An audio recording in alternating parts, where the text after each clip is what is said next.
얼마 전 TV에서 피아니스트 백건우 씨 그리고 영화배우 윤정희 씨에 관한 기사를 본 적이 있어요. 두 분이 부부잖아요.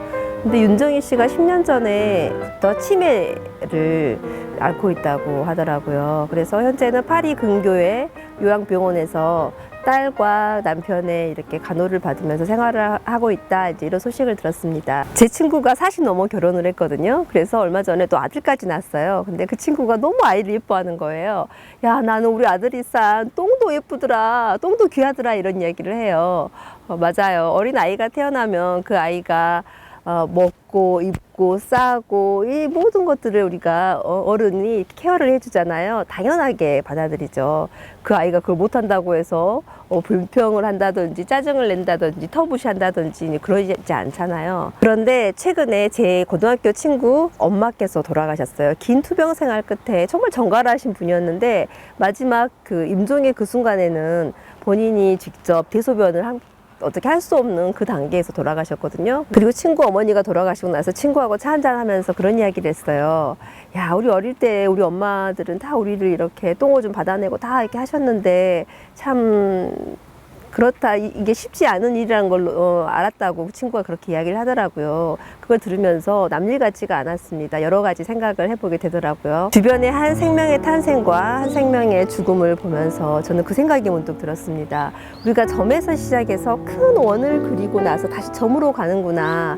그런데 처음 탄생한 이 점, 어린 생명에게는 그 아이가 클 수 있도록 모든 사랑과 이런 것들을 다 해주는데 막상 죽음의 그 인생의 종착역에 왔을 때 그 생명에게는 우리가 어떤 마음으로 대하는가, 그 똑같은 지점이지만 그걸 대하는 양상은 다를 수 있겠다, 그런 생각이 들었습니다.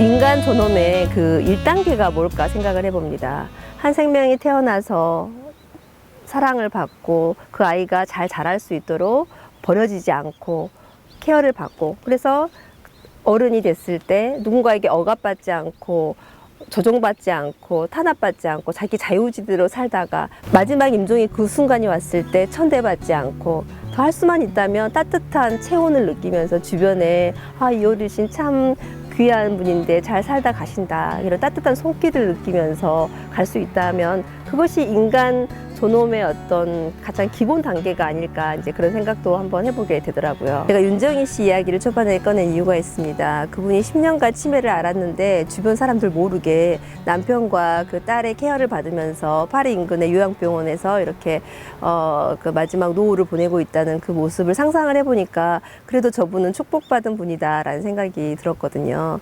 그런 관점에서 보면 지금 80대 그 이상의 분들, 어르신들은 축복받은 세대인지도 모릅니다. 다른 게 아니라 자식들이 일단 많잖아요. 6명, 7명, 그 시절에는 뭐 많으면 9명, 10명까지 낳았던 분들이기 때문에 자식들이 한 명만 찾아와 줘도 6번, 7번이 돌아가지는 거잖아요. 그래서 그러니까 정말 죽음에 임박했을 때는 누군가 나를 찾아와 주고 내 손을 잡아주고 나의 아픈 부분을 같이 이렇게 돌봐주고 나의 살아온 과정들을 눈빛을 교환하면서 이렇게 읽어내주고 이런 상대가 있는 게 참 좋은데, 그런데 40대인 저와 지금 60대 세대 이 세대들은요 자식을 많아야 1명, 2명 낳거든요. 그렇기 때문에 이 자식들이 우리들을 케어해야 될 그 시점이 오면 그 자식 한 명이 외할머니, 외할아버지, 엄마, 아빠, 할머니, 할아버지 이 많은 그 어르신들을 다 케어를 할 수 있을까? 마음은 있어도 같이 안 산다거나 경제적으로 어렵다거나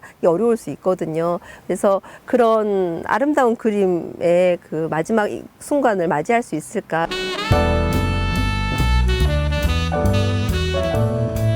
2018년도 대한민국이 고령화 사회에 진입했다고 하잖아요. 10년 뒤면 인구의 3분의 1이 할머니, 할아버지 소리를 들어야 하는 그런 시대가 옵니다. 그때가 되면 질 좋은, 시설 좋은 요양원, 요양병원이 정말 경쟁이 치열할 거라는 생각이 들어요.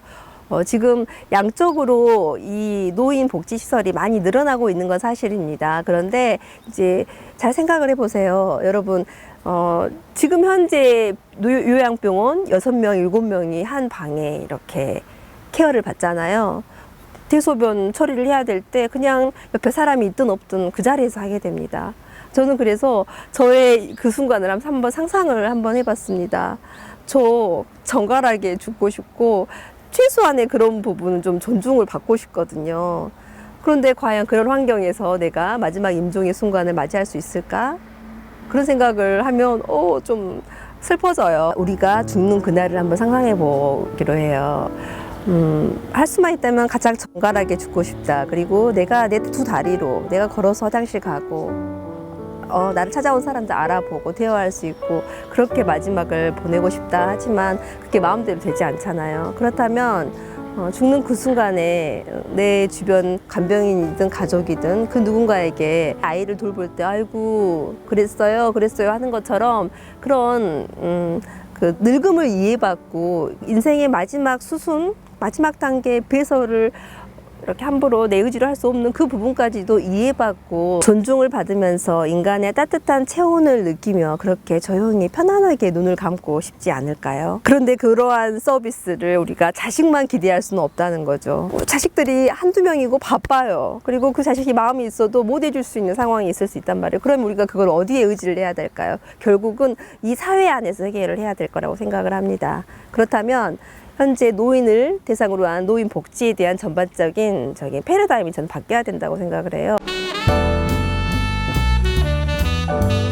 과거의 노인, 현재의 노인, 미래의 노인의 니즈와 욕구가 분명히 다를 겁니다. 왜냐하면 살아온 환경, 배경 다르기 때문에 그것들을 제대로 파악을 해서 앞으로 10년 뒤, 20년 뒤 저희들이 다 이렇게 노년 세대로 간 그 시점이 되면 그에 맞게 저는 준비가 돼야 된다고 생각을 해요. 우리가 산업을 이야기할 때 이제는 다품종 소량 생산의 시대가 왔다. 그래서 이렇게 공장에서 찍어내듯이 뭐 하는 거 사람들 별로 안 좋아하거든요. 저는 이 복지도 마찬가지라고 생각을 합니다. 사람들의 그 니즈가 다 다양하기 때문에 다품종 소량 생산의 복지 개념이 도입이 돼야 된다고 생각을 해요. 실례로요.